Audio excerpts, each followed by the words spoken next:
Hello everyone, I hope you are all doing really well. This is Nagar came in front of you again with another video.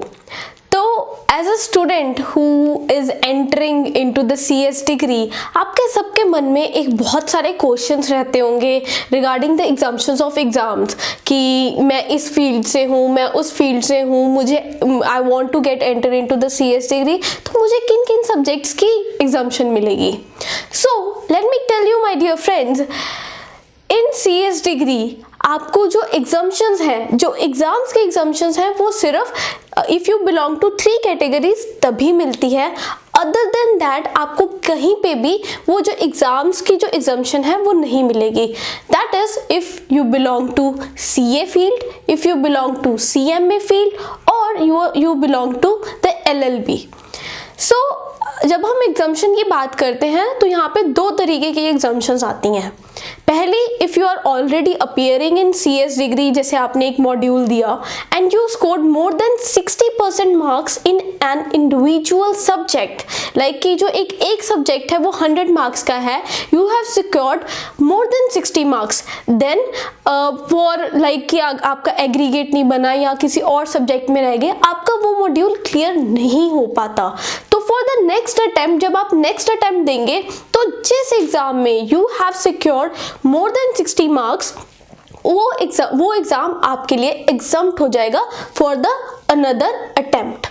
तो ये तो हुई बात एक type की exemption की. सो द अनदर एग्जाम्पशन जिसकी बात मैं आपके साथ पहले भी कर रही थी कि आपके मन में डाउट रहता है कि that I belong to LLB, I belong to this, I belong to that, मेरे को किस चीज़ की एग्जाम्पशन मिलेगी.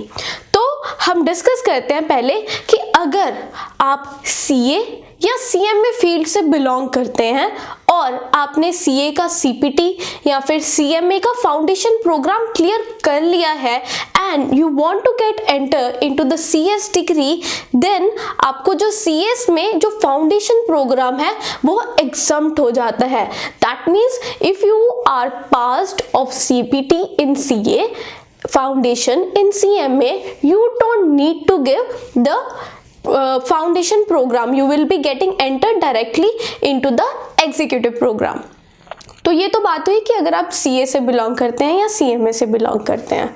Now we talk about if you are a LLB student. तो जब हम LLB स्टूडेंट्स की बात करते हैं, so if you are passed LLB in 3 years or 5 years degree, law degree, then if you have secured only 50% marks, which means कि more than 50% or more than 50% marks in your LLB degree, then जब आप executive में enter होंगे, जैसे मैंने आपको बताया है पहले ही कि अगर एग्जीक्यूटिव में एंटर होना है तो अगर आप ग्रेजुएट हैं, then if you are graduate तो आप सीधा एग्जीक्यूटिव में एंटर हो सकते हैं, राइट.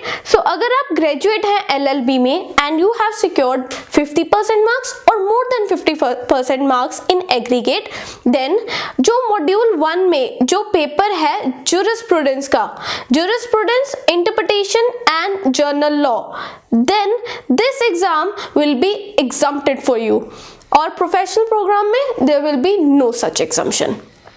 तो ये तो बात हुई कि LLB स्टूडेंट्स की. then we move forward. तो अब हम बात करते हैं कि अगर आप फाइनल पास हैं इन ICWAI, that means cost accountant of India में अगर आप फाइनल पास कर चुके हैं, तो उसके लिए अगर आप CS में एंटर होते हैं तो क्या एग्जाम्पशन रहेगी. सो उसमें जो if you are enrolling for the executive program, तो उसमें मॉड्यूल 1 का paper number 4 that is tax law will be exempted.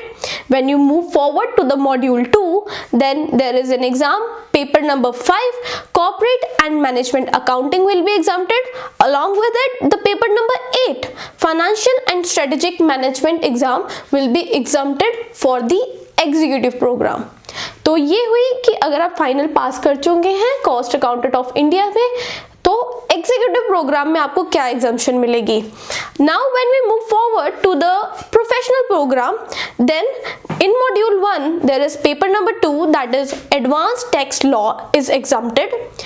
In module number 3, paper number 7, that is corporate funding and listing in the stock exchange will be exempted. And in module 3, the elective paper, that is 9.7, valuation and business modeling. If you opt, there is an elective exams of, there are approximately 9 exams are there, where you have to select one in the module 3, and there is an exam of valuation and business modeling. If you opt for that and you are ICAWI pass student, then that exam will be exempted.